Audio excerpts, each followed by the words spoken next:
Hello दोस्तों, स्वागत है आप सभी का आपके अपने यूट्यूब चैनल S1 क्लासेस में। हम इस वीडियो में देखेंगे 23 जनवरी 2022 को आयोजित यूपी टेट की परीक्षा में पूछे गए हिंदी के 30 प्रश्नों को। उम्मीद है आपका पेपर बहुत अच्छा हुआ होगा और आप इस वीडियो से पूरा अपना आंसर मैच करिए और लास्ट टाइम आप अपना स्कोर मुझे ज़रूर बताइएगा कि आपने 30 में से कितना सही किया। वैसे पेपर बहुत ईजी था और अगर आप मेरे चैनल में पहली बार विजिट कर रहे हैं तो कृपया चैनल को सब्सक्राइब करें और अंत में अगर आपको वीडियो अच्छा लगे तो वीडियो को लाइक और शेयर ज़रूर करिएगा। बिना टाइम वेस्ट किए चलिए देखते हैं पहला क्वेश्चन। मतलब हिंदी का पहला और ओवरऑल पेपर का 31वां क्वेश्चन। इसमें पूछा गया था कि पहला जो 31वां प्रश्न था, निम्नलिखित में मौखिक अभिव्यक्ति का रूप है। तो मौखिक अभिव्यक्ति का जो रूप है तो 31 का हो जाएगा पहला ऑप्शन अशुभाषण। अन्य ऑप्शन है श्रुतलेख, सुलेख और शुद्धवर्तनी, जो कि नहीं होगा। 31 का पहला सही हो जाएगा। अगला प्रश्न है कि हिंदी की बोलियां पूछा गया है। हिंदी की मतलब 32वां प्रश्न, हिंदी भाषा की बोलियां हैं। तो ऑप्शन से 22, दूसरा 18, तीसरा 25 और चौथा 15। आप जानते हैं कुल 18 बोलियां होती हैं हिंदी में, तो 32 का दूसरा ऑप्शन सही हो जाएगा। अगला प्रश्न है कि इसमें पूछा गया कि सामाजिक शब्द में मूल शब्द और प्रत्यय हैं। सामाजिक शब्द में मूल शब्द और प्रत्यय हैं। पहला ऑप्शन है समाज प्लस एक, दूसरा है सा प्लस माजिक, ये कि सा कोई मतलब वर्ड नहीं होगा, और तीसरा ऑप्शन है सामा प्लस जिक, ये भी नहीं, और समाज प्लस एक, ये भी नहीं। तो ये हो जाएगा आपका पहला समाज प्लस एक। समाज मूल शब्द है और ये क्या है, इसमें प्रत्यय है। तो 34 का पहला सही हो जाएगा। अगला प्रश्न है 34, इसमें पूछा गया है कि तद्भव पत्रिका के संपादक का नाम है। तो आप जानते हैं तद्भव सब पत्रिका के संपादक एकदम याद किए होंगे, पहला होगा अखिलेश। ओके, अन्य ऑप्शन है हरे प्रकाश उपाध्याय, तीसरा ऑप्शन है विश्वनाथ प्रसाद तिवारी और चौथा है लीलाधर चौगड़ी, नहीं होगा सब। 35 प्रश्न है। 35वां प्रश्न है कि 12 बरस लव कुकुर जीवे और 13 लव जिए सियार, यह पंक्ति किसकी है। ऑप्शन है आपके जगनीक, नरपतिनाल, चंद्रवरदाई और चौथा ऑप्शन है विद्यापति। तो 35 का आपका पहला हो जाएगा सही। ओके, जगनीक की ये पंक्तियां हैं। अगला प्रश्न देखते हैं। प्रश्न संख्या पूछा गया है कि 36, इसमें अकाल का पर्यायवाची है। ऑप्शन है अपरिहार, अंधियारा, अक्षत और दुर्भिक्ष।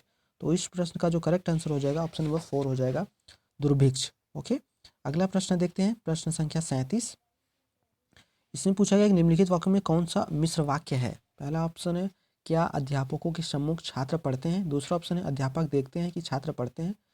और तीसरा ऑप्शन है छात्र पढ़ते हैं और अध्यापक उन्हें देखते हैं। चौथा ऑप्शन है अध्यापकों के सम्मुख छात्र पढ़ते हैं।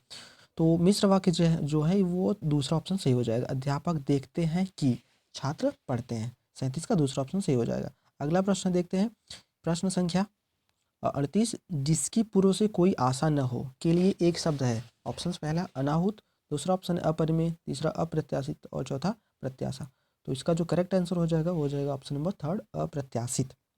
ओके, अगला प्रश्न देखते हैं। प्रश्न संख्या 39, इसमें 39 क्वेश्चन जो है उसमें पूछा गया है कि बताइए मुझसे उठा नहीं गया वाक्य में वाच्य है।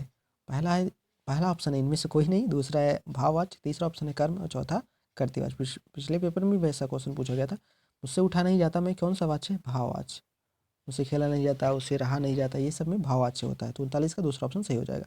अगला प्रश्न है प्रश्न संख्या 40, इसमें पूछा गया है कि निष्कपट का संधि विच्छेद है। ऑप्शन पहला निस प्लस कपट, दूसरा नी प्लस कपट, तीसरा ऑप्शन है निस प्लस कपट और चौथा है नी प्लस कपट। तो इसका करेक्ट ऑप्शन हो जाएगा नी प्लस कपट। ओके, विसर्ग संधि है इसमें। अगला प्रश्न देखते हैं। प्रश्न संख्या 41, इसमें पूछा गया है कि हाँ बताइए इस देश में, मतलब ऑप्शन में दिए गए हैं, इस देश में हिंदी भाषा का प्रयोग लिखने एवं बोलने में किया जाता है। पहला ऑप्शन है मॉरिशस, दूसरा ऑप्शन है पाकिस्तान, तीसरा ऑप्शन है दक्षिण अमेरिका और चौथा ऑप्शन है ऑस्ट्रेलिया। तो मॉरिशस एक ऐसा देश है भारत के अलावा और सारे देश हैं जिसमें हिंदी भाषा का प्रयोग लिखने और बोलने में किया जाता है। तो 41 का पहला ऑप्शन सही हो जाएगा। अगला प्रश्न है कि 42 नंबर, सूर सागर किस भाषा की रचना है। ऑप्शन है छत्तीसगढ़ी, दूसरा ब्रज, तीसरा ऑप्शन है बुंदेली, चौथा अवधी। तो सूर सागर की जो भाषा है वो दूसरा हो जाएगा। ठीक है, 42 का दूसरा ऑप्शन सही हो जाएगा, ब्रज भाषा में लिखा गया है। अगला प्रश्न देखते हैं। प्रश्न संख्या 43, वीरों का कैसा हो वसंत कविता किसकी लिखी है। ऑप्शंस आपके रामधारी सिंह दिनकर, माखनलाल चतुर्वेदी, तीसरा ऑप्शन है सुभद्रा कुमारी चौहान और चौथा ऑप्शन है सुमित्रा। देखिए सुभद्रा और सुमित्रा में आप कन्फ्यूज होंगे, तो ये जो लिखा गया है वीरों का कैसा हो वसंत, सुभद्रा कुमारी चौहान। ओके, अगला प्रश्न देखते हैं। प्रश्न संख्या 44, इसमें पूछा गया है कि क्षेत्रीय में कौन सा विशेषण है। ऑप्शन है पहला सार्वनामिक, दूसरा परिमाण बोधक, तीसरा संख्यावाचक, चौथा है गुणवाचक। तो आप जानते हैं सार्वनामिक विशेषण है नहीं, मतलब अगर इसमें आपको नहीं आ रहा होगा तो आप ऑप्शन एलिमिनेट करिए। संख्यावाचक भी नहीं, परिमाण में भी नहीं है, तो ये कौन सा होगा? गुणवाचक विशेषण हो जाएगा। ऑप्शन नंबर 4 सही हो जाएगा। अगला प्रश्न देखते हैं। प्रश्न संख्या 45 में पूछा गया कि चौराहा शब्द में समास है।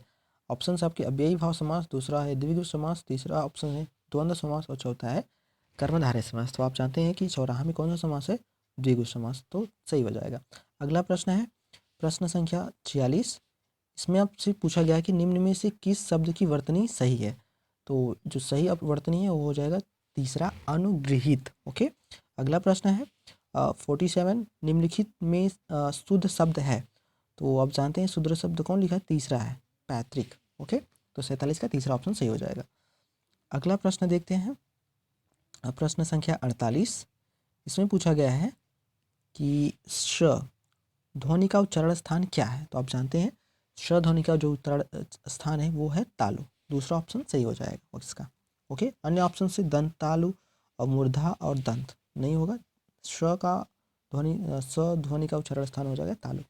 अगला प्रश्न देखते हैं। प्रश्न संख्या 49 में पूछा गया था कि अत्यंत शब्द में प्रयुक्त उपसर्ग है। तो आप ऑप्शन से आपके अति, अत्य, तीसरा ऑप्शन है अ और चौथा है अत। तो इसमें क्या हो जाएगा? अति हो जाएगा। ओके, 49 का पहला हो जाएगा। 50वां प्रश्न देखते हैं। इसमें पूछा गया था कि उपत्यका का अर्थ है। ऑप्शन है पर्वत के पास की भूमि, दूसरा है पर्वत का शिखर, तीसरा ऑप्शन है प्राणियों के पेट का एक अंग और चौथा है सूर्य जिस पर्वत के पीछे से निकलता है। तो उपत्यका का अर्थ है पर्वत के पास की भूमि। 50 का पहला सही हो जाएगा। अगला प्रश्न है, मतलब अगले क्या दिया है कि निर्देश दिया है कि प्रश्न संख्या 51 से 55 दिए गए गद्यांश को पढ़कर निम्नलिखित प्रश्नों के विकल्प छांटिए। वैसे जिस हिसाब से प्रश्न दिए गए थे आपको मतलब पूरा गद्यांश पढ़ने की ज़रूरत नहीं थी, इससे आपको सिर्फ टाइम वेस्ट करने के लिए दिया गया है। फिर भी मैं पूरा आपको दिखा देता हूँ कि जो गद्यांश आया था। अब इसको वीडियो को पॉज करके आप पढ़ लीजिएगा और फिर हम क्वेश्चन पे चलते हैं। ओके, तो वीडियो को पॉज करके आप पूरा पढ़ सकते हैं, पूरा पद्यांश, मतलब सॉरी गद्यांश, नॉट पद्यांश। ओके, अब हम चलते हैं प्रश्नों पर। उम्मीद है आप इतना देख लिए होंगे। अब चलते हैं प्रश्नों पर। प्रश्न के उत्तर देने के लिए मुझे नहीं लगता कि गद्यांश पढ़ने की ज़रूरत थी। इसमें पूछा गया 51 की घुमक्कड़ शब्द में कौन सा प्रत्यय है? तो आप जानते हैं ऑप्शन आपके कड़, अड़, अवड़ा और अक्कड़। तो घुमक्कड़ में अक्कड़ प्रत्यय है, आप जानते हैं। तो इसके लिए आपको पैसेज पढ़ने की ज़रूरत नहीं थी। अगला प्रश्न 52 में पूछा गया है कि महावीर स्वामी का जन्म कहाँ हुआ था? तो वैसे भी अगर आप जीके जीएस में याद किए होंगे तो महावीर स्वामी का जन्म वैशाली में हुआ था। ऑप्शन से आपके पारसौली, कुशीनगर और पावापुरी। अभी मैं ये दिखा भी दे रहा हूँ कि कहाँ, मतलब पैसेज में ये कहाँ है। ऑप्शंस अगला प्रश्न मतलब अगला प्रश्न है 53। स्वक्षंद में कौन सी संधि है? तो इसके लिए पैसेज पढ़ने की जरूरत भी नहीं थी। और ऑप्शन से आपके व्यंजन संधि, गुण संधि, दीर्घ संधि और विसर्ग संधि। तो स्वक्षंद में आपकी कौन सी संधि है? व्यंजन संधि।